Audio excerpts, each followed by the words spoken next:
We are trying something new today with our Facebook Live. Looks like we are getting set up. I'm so excited. Hey, hey guys. So, today I wanted to talk to you about communication. And we talked yesterday about the three things that are missing from communication that we often miss or don't pay attention to, which is clarity, trust, and timing. And it's really interesting the things that I have heard from you guys. And it seems like trust is one of the deepest things that is causing a breakdown in the communication between what you're saying and what is actually happening, or what you want to happen and what is actually happening. And there seems to be a little bit of tension there. So, yes, we can always be more clear. Yes, we can pay attention to the timing a little bit better. That's pretty easy. That's pretty straightforward. But building that trust can be a whole different beast. It can be a whole different ballgame, especially maybe if you've lost trust a little bit on your team, or maybe something has happened in the past where it eroded and broke down a little bit. Then it's going to be even harder to build it back. So, based on the conversations I had yesterday, I thought it would be incredible to dig into that a little bit today. And truthfully, most leaders, most people in leadership positions feel, excuse me, like their message is landing, right? They feel like what they're saying is getting through. It's about around 80% of leaders feel like their messaging is effective and clear. But when we ask the team, when we ask the receivers of that message, just about 50% of them feel like the messaging is clear.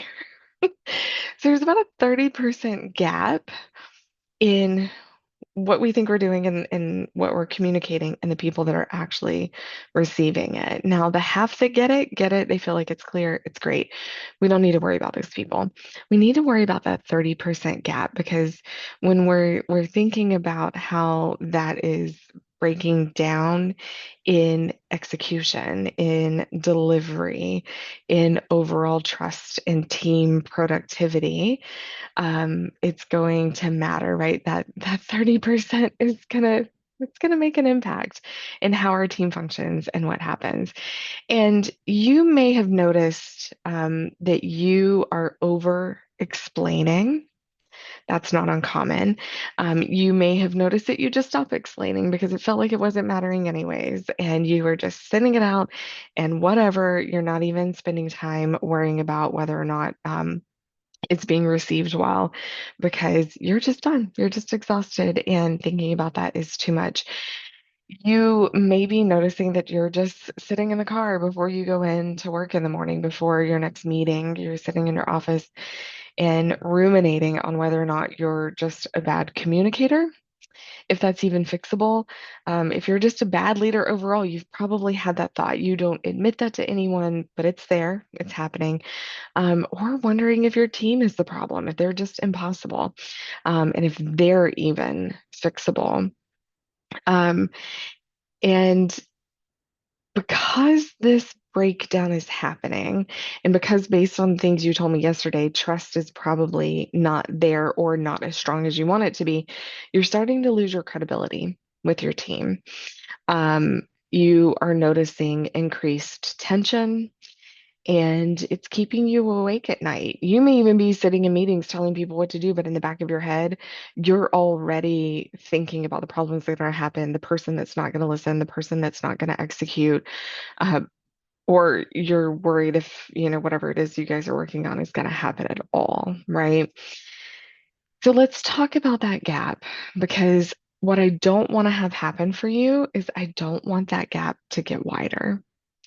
I don't want that gap to feel even bigger than it really is, to the point that it shuts you down completely. So here's what you can do.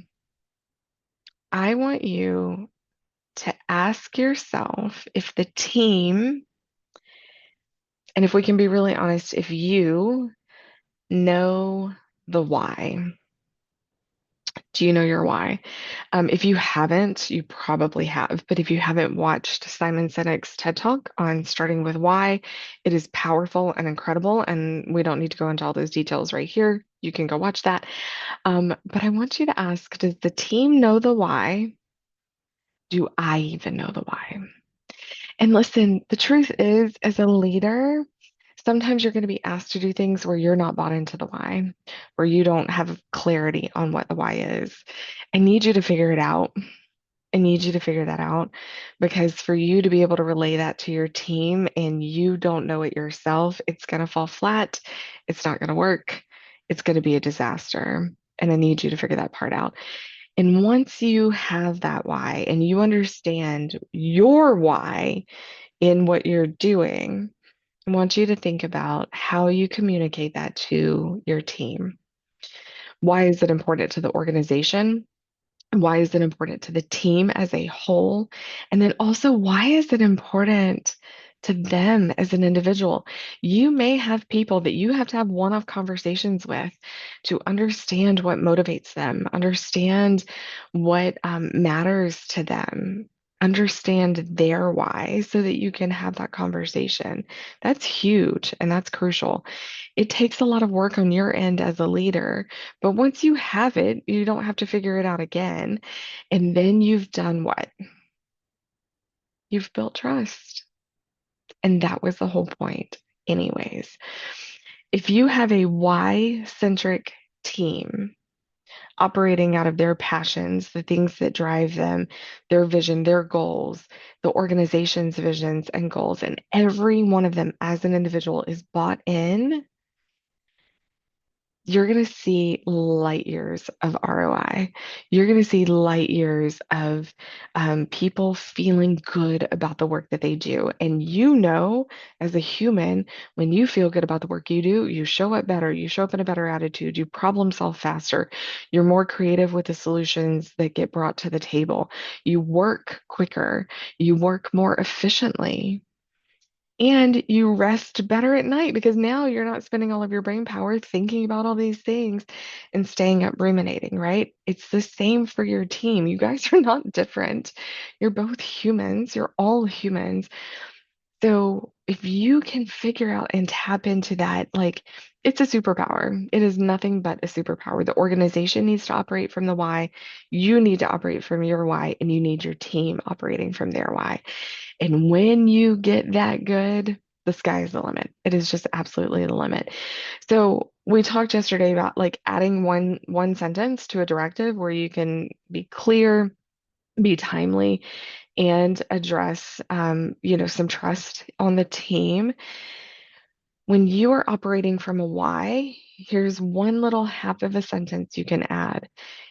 This matters to us right now because. So here's what we're going to be working on. And this matters to us right now because it's oftentimes as a leader that you're going to have a big picture view that maybe your team doesn't have. Maybe they don't understand the why of why this little piece needs to happen or why this needs to execute. And adding that one little half of a sentence and then finishing it can completely turn the ship on how your team connects with the projects that they're doing and just builds that trust. Don't forget, like we talked yesterday too, about saying, what questions do you have? How can I support you? Also going to build trust. Okay. I don't want you to communicate more. That's not it. That is what most leaders do.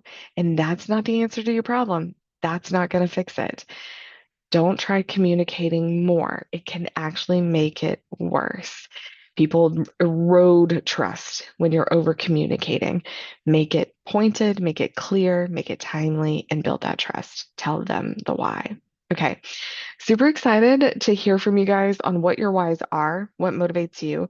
And if you know what those whys are for your team, shoot me a message and let me know. I'm going to see if I can comment because I'm doing the live a little bit differently today. It looks like I'm going to be able to. Shoot me a message and let me know, and I'm excited to hear from you. All right, take care.